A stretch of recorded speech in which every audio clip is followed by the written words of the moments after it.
안녕하세요. 반갑습니다. 피츠버그 대학교 의과대학 호흡기내과 중환자 의학에서 일하고 있는 윤주훈입니다. 이 슬라이드의 내용에 대해서 저는 conflict of interest가 없습니다. 그리고 슬라이드의 내용은 미국 주정부나 연방정부의 입장을 대표하지 않습니다. 그리고 모든 데이터는 5월 27일을 기준으로 제작되었습니다.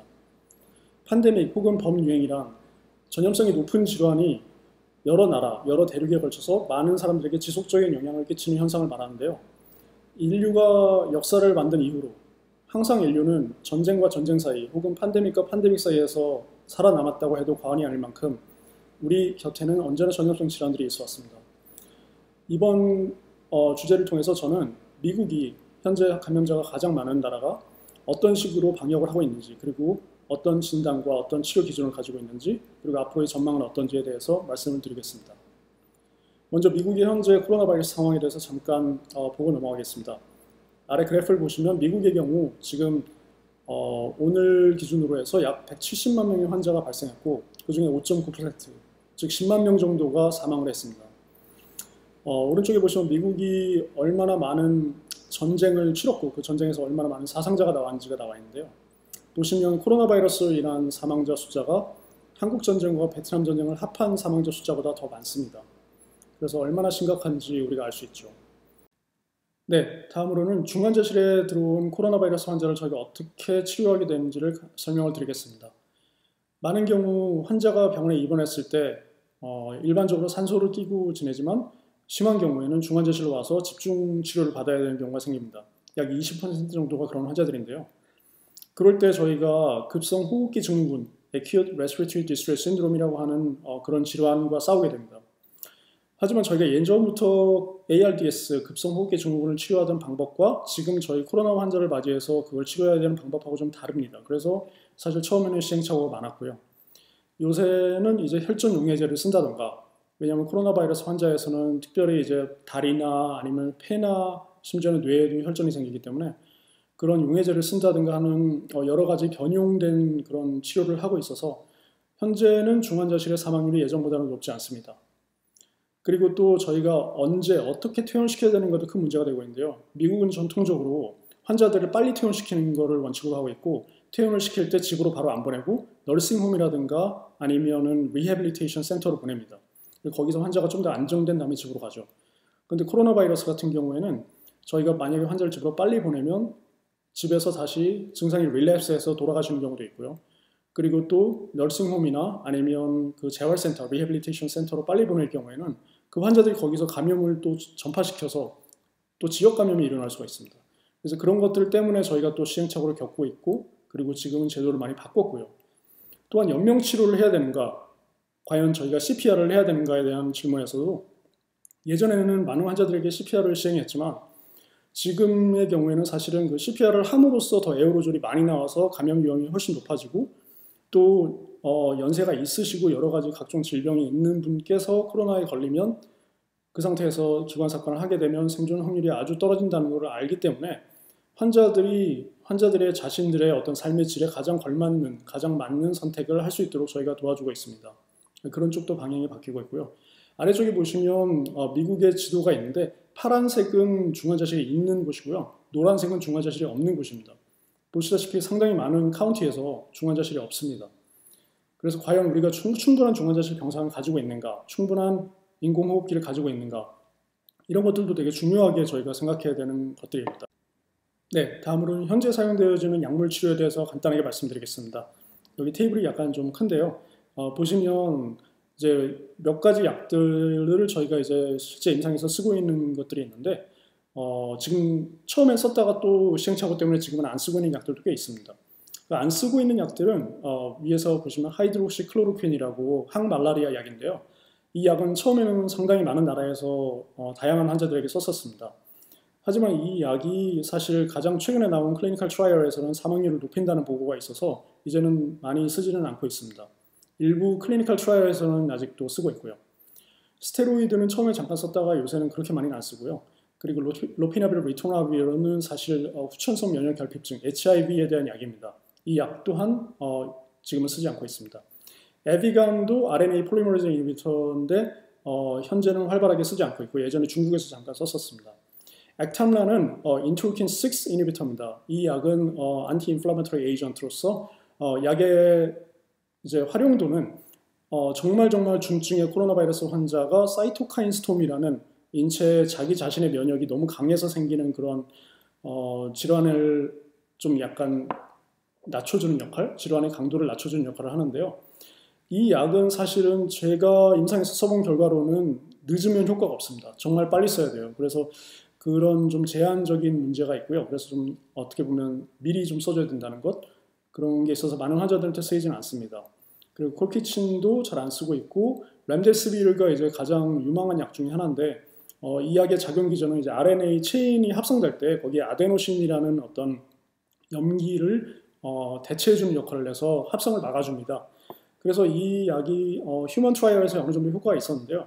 사실 가장 최근에 나온 트라이얼에서는 중증의 환자에게는 효과가 없고 경증의 환자한테는 효과가 있다. 그리고 또 아시안이나 흑인한테 효과가 없고 백인에게 효과가 있다. 이런 결과가 나왔습니다. 그래서 이 약이 어떻게 쓰일지는 앞으로 좀 더 추이를 지켜봐야 될 것 같습니다.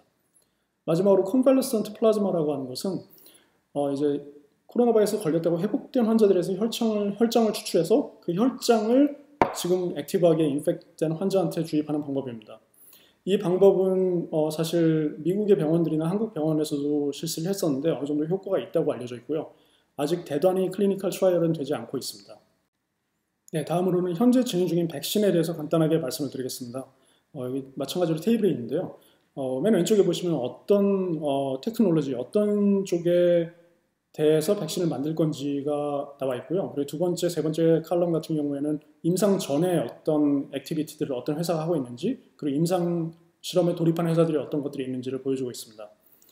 보시면 가장 유명한 약 중에 하나는 지금 모데나라고 하는 데서 만든 약인데요. 모데나랑 NIH, 미국 국립보건원이 합동으로 만들고 있는 백신이 있습니다. 그래서 이 백신이 지금 페이즈 1 트라이얼이 끝났고 환자들 가운데서 약간 부작용이 있는 환자도 있었고 지금 중화항체가 형성된 환자의 비율이 좀 낮다는 문제도 있지만 그래도 지금 더 큰 트라이얼로 들어가려고 하는 유망한 약 중에 하나입니다. 그리고 그 아래줄에 보시면 프로테인 서브 유닛을 기반으로 해서 만드는 백신이 있는데 노바티스라는 제약회사에서 노바백스라고 하는 것이 이제 페이즈 1 트라이얼을 거의 끝내가고 있고요. 그리고 US Army Medical Research에서 만들고 또 있습니다. 그리고 어떤 GSK나 사노피 같은 회사에서도 하고 있고요. 그 아래쪽에 보시면 이제 non-replicating vector라든가 live attenuated vaccine 이런 것들도 지금 논의가 되고 있는데 아직까지 클리니컬 트라이얼에서 효과를 보이는 것은 없는 것으로 압니다. 네, 다음 3개 정도 슬라이드에서는 미국이 왜 감염자와 사망자가 이렇게 많은지에 대해서 간단하게 설명을 드리겠습니다. 첫 번째 이유로는 바이러스 전파에 대한 변이에 의해서 그렇다 하는 얘기를 하고 있는데요.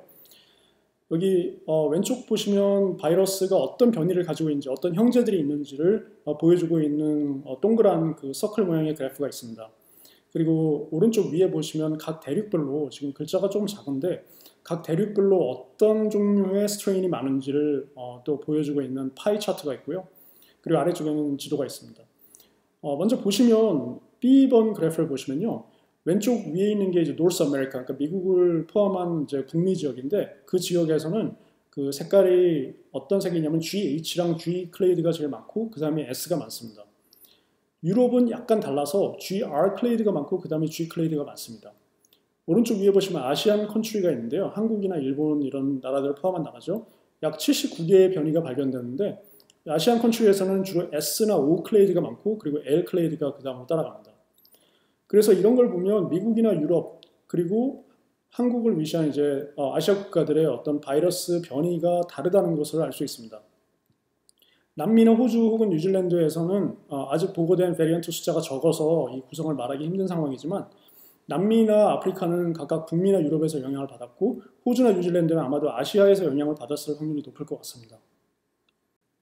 네, 이번에는 미국이 왜 감염자와 사망자가 더 많은지에 대해서 진단의 타이밍과 그리고 테스트 숫자의 개념으로 말씀드리겠습니다. 왼쪽 차트에 보시면 미국과 한국의 코로나 바이러스의 진단과 감염자 숫자 변화의 그래프인데요. 미국과 한국은 사실 같은 날에 코로나 바이러스 첫 번째 환자가 생겼습니다. 근데 미국은 검사를 한국보다 거의 한 달 늦게 시작을 했어요. 한국은 바로 대량 검사를 시작했는데 그 차이가 사실 엄청 큰 나중에 변화를 만듭니다.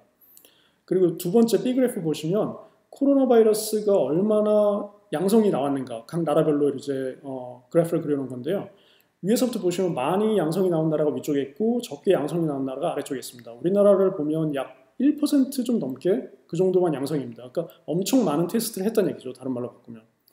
하지만 이제 10% 가운데 점선을 기준으로 해서 그 위쪽에 있는 나라들은 검사를 적게 했고 양성률이 많이 나왔다고 하는 거는 그 진단 키트가 좋다는 것으로 해석을 할 수도 있지만 그것보다는 검사를 적게 했다고 해석을 해야지 더 합당할 것 같습니다. 미국의 경우에는 검사를 되게 적게 했고 13%의 양성이 나왔습니다. 그 말은 무슨 말이냐면 이렇게 전염력이 높은 바이러스가 많은 경우에 진단이 되지 않고 아까 앞서서 남미의 예에서 말씀드린 것처럼 진단이 되지 않고 커뮤니티에서 바이러스를 더 스프레드할 그런 기회를 많이 줬다는 뜻이기도 합니다.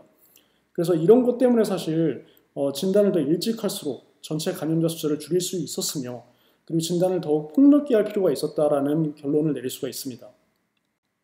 네, 그리고 다음으로는 미국이 왜 감염자와 사망자가 더 많은지에 대해서 사회적 거리두기 등 어떤 방역의 개념으로 말씀을 드리겠습니다. 왼쪽에 보시면 유명한 그래프가 있는데요. 이게 flattened curve라고 하는 그래프인데 이 그래프는 환자가 아무런 조치를 취하지 않았을 경우에 빨간색 곡선이 된다면 우리가 방역, 사회적 거리두기, 마스크 쓰기, 접촉자를 추적하는 것들을 열심히 했을 경우에 파란색 커브가 된다는 뜻입니다. 이 파란색 커브로 만드는 목적은 헬스케어 시스템, 각 나라의 어떤 의료 환경이 감당할 수 있을 정도의 환자를 만듦으로써 환자가 오버플로우 되는 걸 막는 그런 아이디어입니다, 사실은. 근데 이제 이런 거를 제대로 하려면 사실은 그냥 소셜 디스턴싱이라고 하는 그 거리두기만 해서는 안 되고요.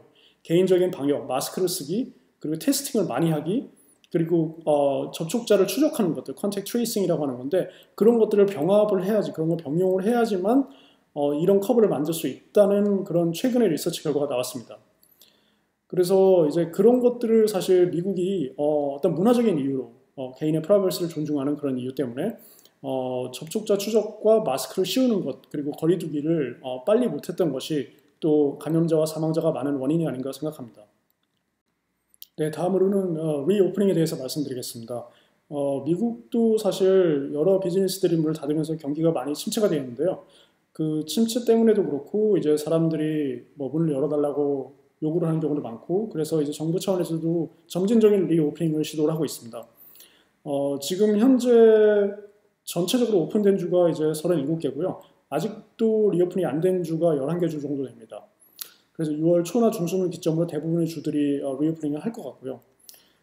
이제 WHO에서 보는 리오프닝의 기준이 있습니다. 이제 6가지가 있는데 질병 전파를 통제할 수 있는가, 그리고 의료 시스템이 진단과 격리와 추적 관찰을 할 수 있는가, 그리고 고위험 지역에 대한 방역이 되어 있는가, 학교나 일터에 예방적인 조치가 되어 있는가, 그리고 새로운 확진자가 만약에 딴 데서 들어온다 하더라도 그걸 컨트롤할 수 있는가, 마지막으로 커뮤니티가 새로운 생활에, 뉴 노멀이라고 하는 생활에 적응을 할 수 있도록 교육이 되어 있는가입니다. 이런 면에서 사회적 거리두기를 끝내는 방법, 리오프닝을 하는 방법에는 어느 정도 표준화가 필요하다고 생각을 합니다. 그래서 미국이 이제 3단계로 표준화를 하고 있는데요. 이제 첫 번째 단계에서는 고위험군은 계속 집에 거주할 것이 원칙입니다. 그리고 모임은 10명 이하로만 할 수 있고요. 개인적 목적의 여행은 최소화하도록 권장되어 있습니다. 학교나 노인복지시설은 첫 번째 리오프닝에서는 열 수 없습니다. 그래서 미국도 지금 여러 가지 리오프닝을 하고 있는 주도요. 대부분의 학교들은 문을 열지 않고 있습니다. 양로원 방문도 금지되어 있고요. 다만 이제 교회나 극장 뭐 이런 것들은 개인 위생 하에 어느 정도 가능하다고 하고 있습니다. 두 번째 단계에 들어가면 고위험군은 아직도 계속 집에 거주해야 되지만 학교는 열 수 있고 개인적 목적을 가진 여행도 가능합니다. 그리고 교회나 극장, 뭐 헬스클럽 같은 데도 다 갈 수 있고요. 그리고 3단계에 가면 모든 것이 예전대로 열리긴 하는데 그래도 어떤 접촉을 최소화하고 개인 위생을 신경 써야 되는 거는 똑같습니다. 네, 다음으로는 미국이 과학기술을 통해서 지금 현재 코로나 바이러스로 인해서 생긴 문제들을 어떻게 극복하려고 하는지에 대해서 소개해드리겠습니다. 왼쪽에 보시면 질병 전파를 예측하는 모델링이 있는데요. 대표적으로 미국의 여러 개의 아카데믹 인스티튜션, 그러니까 하버드나 UC 샌프란시스코나 유니버시티 시애틀이나 이런 곳에서는 모델링을 통해서 앞으로 이제 그 코로나 바이러스가 세컨드 웨이브가 올 건지, 오면 어떤 식으로 올 건지, 얼마나 많은 환자가 생길 것인지, 그리고 어떤 지역에서 올 건지를 이제 예측하는 일을 하고 있습니다. 아래쪽에 지도에 보시면 대부분의 경우에 이제 코로나 바이러스 2차 감염은 미국 안에서 로컬로 생길 확률도 있지만 외부에서 온다라고 하는 가설의 무게를 좀 두고 있습니다. 그래서 온다면 만약에 남미에서 오는 경우가 있을 수 있고, 혹은 인도에서 유럽을 오는 경우가 있을 수 있고, 혹은 중국에서 아예 새로운 바이럴 스트레인의 감염이 생겨서 그게 다른 나라로 전파되는 경우를 염두에 두고 있는 것 같습니다. 그 두 번째는 이제 백신 개발하고 접촉자를 어떻게 추적할 수 있는지를 개발하는 그런 것들이 있는데요. 백신 개발은 이제 뒤에서 또 여러 패널 분께서 다루시겠지만 상당히 빠른 속도로 진행이 되고 있습니다. 여기 보시면 그래프에 보시면 나와 있듯이 코비드-19 백신에 대해서는 원래는 이제 전임상과 임상 1상, 2상, 3상이 차례대로 진행이 돼야 되는데, 지금 같은 경우에는 전임상을 끝날 때쯤에 임상 환자를 모으기 시작하고 1상이 끝날 때쯤에 2상과 3상을 같이 하는 경우도 많습니다. 이제 그런 식으로 개발 단계를 예전에는 최소한 5년 정도 걸렸는데 지금은 1년에서 1년 반 정도에 끝내겠다, 이런 목표를 가지고 미국 정부에서도 많은 회사들의 돈을 지원을 하고 있고, 또 NIH에서도 많이 같이 컨트랙을 하든가 아니면 그랜트를 줘서 일을 하고 있습니다. 네, 다음으로는 인공지능을 이용해서 환자들의 예후를 예측하는 방법, 그리고 환자들의 치료를 가이드하는 것, 이런 것에 대해서 미국이 하고 있는 노력에 대해서 말씀드리겠습니다. 세계 여러 나라가 비슷하지만 사실 인공지능은 이제 정말 환자 진단과 치료의 어떤 한 도구로서 각광을 받고 있는데요. 미국에서 특별히 저희 학교에서 저희 팀이 하고 있는 연구 중에 하나는 12개월 데이터를 이용해서 중환자실에 입원했던 환자들이 앞으로 어떻게 될 것인가를 미리 예측을 하는 것입니다. 그래서 지금 여기 나온 그래프 보시면 맨 오른쪽에 있는 것이 환자가 이제 어떤 문제가 생기는 경우고요. 그리고 그 왼쪽으로 쭉 나열된 그래프들은 각각 다른 종류의 어떤 트래젝토리, 그러니까 각각 다른 종류의 환자의 생리적인 변화들이 시간이 가면서 계속 점진적으로 쌓여가는 겁니다. 근데 그 쌓여가는 패턴이 환자들마다 다 달라요. 그래서 그런 패턴들을 인공지능을 이용해서 예측하는 것, 뭐 이런 것들이 이제 코로나 바이러스 환자에게 접목이 될 수 있습니다. 그래서 저희 팀이 사실 하고 있는 연구고요, 이거는. 오른쪽에 보시면 이제 임상실험 모델이 있는데, 기존의 임상실험과 약간 다른 컨셉의 임상실험입니다. 그러니까 이것도 저희 팀이 하고 있는 것 중에 하나인데, 기존의 임상실험은 한 약제나 한 치료에 대해서 이제 환자 수백 명이나 수천 명을 대상으로 임상실험을 하고요. 또 무작위로 환자를 대조군, 치료군으로 선별해서 넣기 때문에 시간과 돈과 인력이 되게 많이 들고, 실험이 만약에 실패하는 경우에는 다시 하기 되게 힘들고, 실험 중간에 환자가 어떤 이유로든 사망하거나 아니면 상해를 입은 경우에는 실험이 중단되기도 합니다. 이런 경우에는 특히 지금 같은 경우에는 코로나 바이러스 환자들 치료의 경우에는 시간이 없잖아요. 되게 짧은 시간이기 때문에 이런 임상 실험을 실제적으로 진행한다는 것이 되게 용이하지가 않습니다. 그래서 저희 그 리맵이라고 하는 개념을 만들게 되는데, 이것은 Randomized Embedded Multifactorial Adaptive Platform Trial입니다. 좀 복잡하게 들리시겠지만 간단하게 말씀드리면, 환자를 처음에 이제 알로케이션 할 때, 그러니까 치료군과 대조군으로 알로케이션 할 때, 이 환자가 이제 알로케이션 되는 확률이 무작위가 아니고, 기존에 어떤 우리가 투여했던 약, 그러니까 처음에는 맨 처음에 무작위지만 나중에는 이제 실험이 진행되다 보면 기존에 투여했던 약의 효과, 기존에 투여했던 어떤 하고 있는 진료의 어떤 효과에 비례해서 환자가 그 알로케이션이 됩니다. 치료군 혹은 대조군으로. 그리고 한꺼번에 많은 약을 썼을 때, 특히 이제 코로나 바이러스 같은 경우에는 뭐 임상 실험을 여러 개를 하니까요. 뭐 람데시비르도 쓰고, 하이드로시클로로퀸도 쓰고, 스테로이드도 쓰고, 뭐 혈장도 쓰고, 이런 여러 가지 치료를 한꺼번에 할 때는 그 여러 가지 치료들이 어떤 조합이 다르지 않습니까? 다른 조합마다 다 다른 스테이트가 있고, 그 스테이트의 효용성에 따라서 이제 새로 실험에 들어가는 환자가 알로케이션이 됩니다. 그러면 적은 환자로서 더 빠른 결론을 낼 수가 있고, 그리고 또 리소스 낭비를 줄일 수 있습니다. 네, 다음은 원격 비대면 진료에 대해서 간략하게 말씀을 드리겠습니다. 이번 코로나 바이러스 때문에 사실 많은 환자들의 진료가 미뤄지고 있고, 그리고 또 환자들이 병원에 오는 경우에 많은 불안감을 갖고 올 수 있는데요. 사실 미국 같은 경우에는 기존에도 원격 진료가 이제 시골 병원들에서 많이 시행이 되고 있었습니다. 그래서 이번 기회를 토대로 이제 미국 정부에서는 이 원격 진료를 조금 더 활성화시키는 방향으로 다음 계획을 준비 중인데요. 미국의 이제 Federal Communications Commission이라는 곳에서 약 2,400억 원 정도의 자금을 이제 지난달 초부터 지원을 해서 의사들이 이제 원격 진료에 필요한 장비를 구입하는 것에 도움을 주고 있습니다. 그리고 또 미국의 어떤 FDA라든가 아니면 그 CDC 쪽에서 정책을 만드는 쪽에서는 원격 진료에 대한 여러 가지 레귤레이션을 좀 완화시켜주고 있습니다. 그래서 이제 CARES Act라고 하는 그 법안이 이제 3월달에 통과가 됐었는데 의사들이 꼭 원격 진료에 필요한 장비를 쓰기 위해서 암호화된 장비를 쓰지 않아도, 그러니까 예를 들면 저희가 뭐 줌으로 미팅한다든가 페이스북으로 미팅한다든가 이런 걸로 원격 진료를 해도 괜찮다. 되게 약간 좀 되게 획기적인 얘기긴 한데, 좀 약간 미국으로서는 의외의 얘기긴 한데 지금 뭐 상황이 좀 급박하다 보니까 이제 그렇게 해도 된다라는 얘기를 하고 있습니다. 그래서 이제 원격 진료가 좀 더 빨리 성장할 수 있는 플랫폼을 어떻게든 만들어 주려고 하고 있고요. 그리고 오른쪽에 보시면 이제 원격 진료가 성장할 수 있는 조건들이 몇 가지가 있는데 첫 번째로는 이제 다른 기존의 의학적 지식을 흡수할 수 있는 플랫폼을 마련해 주는 것. 두 번째로는 이제 아까 말씀드린 규제를 대폭 완화할 것. 그래서 진료 장비나 처방하는 데 편하게 해주고, 그리고 또 초진과 재진, 이 환자들을 예전에는 지금 미국 같은 경우에는 재진만 됐었는데 이제는 처음 보는 환자를 원격 진료를 볼 수 있게 해준다든가 하는 식으로 규제를 완화하는 계획을 가지고 있습니다. 세 번째는 이제 진료비를 좀 의사들이 이제 그 기계를 가동시키거나 혹은 기계를 구입하거나 아니면 기계를 새로 배운다거나 그런 것들로 인해서 이제 일어나는 뭐 시간 손실이라든가 이런 것들을 리임버스 해주는 방향으로 지금 정부나 보험회사에서 논의를 하고 있고요. 네 번째로는 이제 이건 약간 미래 얘기인데 원격 진료의 다른 기능, 그러니까 뭐 청진을 포함시킨다든가 아니면 환자가 이렇게 갔다가 되면 얼트라사운드가 된다든가 하는 식으로 기본적인 뭐 대면 진료, 그러니까 화상으로 서로 얘기하는 걸 넘어서서 어떤 진짜로 클리니컬 데이터 자체를 받을 수 있는 그런 원격 진료 모듈을 개발하는 데 좀 지원을 하려고 하고 있는 것 같습니다. 네, 그리고 이제 코로나 바이러스가 어느 정도 잠잠해지면서 사람들이 많이 일상생활로 되돌아갈 텐데요. 아마 일상생활 가운데서도 우리가 사회적인 거리를 둔다든가 개인 위생을 챙긴다든가 하는 노력을 계속 해야 될 것 같습니다. 그래서 이런 환경 안에서 모든 산업들이 다시 이제 문을 열게 될 것 같고요.